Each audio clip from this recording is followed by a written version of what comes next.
Hello बच्चों, चलिए solve करते हैं question. Match the columns 1 and 2। ठीक है, कॉलम 1 एंड कॉलम 2 हमें मैच करना है। चलिए देखते हैं one by one individually. First लेते हैं first mixture of to immiscible liquids.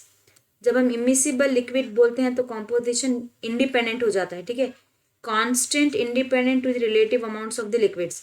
तो ए का हो सकता है यहाँ पे क्यू, उसके अलावा constant along with the composition, ये तो आइसोट्रोप्स हो जाते हैं। कांस्टेंट कॉम्पोजिशन आइसोट्रोप हो जाता है।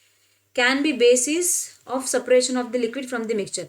जब वो दोनों मिक्स नहीं होते हैं तो हम उन्हें सेपरेट कर सकते हैं, तो ये उसका बेसिस हो सकता है। तो ए का क्यू और टी हो सकता है।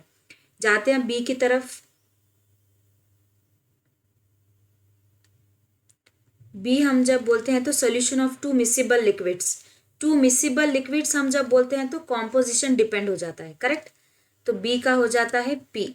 उसके अलावा क्या होता है यहाँ पे, उन्हें हम सेपरेट भी कर सकते हैं। करेक्ट, इमिसिबल रहने दीजिए या मिसिबल रहने दीजिए, वो फॉर्म करेगा बेसिस फॉर द सेपरेशन। तो ये होता है पी एंड टी। इसी तरह से लेते हैं हम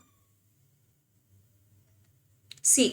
सी हम जब बोलते हैं मैक्सिमम बॉइलिंग आइसोट्रोप्स, तो ये हमारे आइसोट्रोप्स हैं constant along with composition. Correct, तो ये तो हो रहेगा यहाँ पे सी का आर हो सकता है। इसके अलावा यहाँ पे क्या होता है देखिए, constant composition of solution and vapour being identical. Correct, दोनों यहाँ पे सेम हो जाते हैं, तो हम लिखेंगे आर और एस।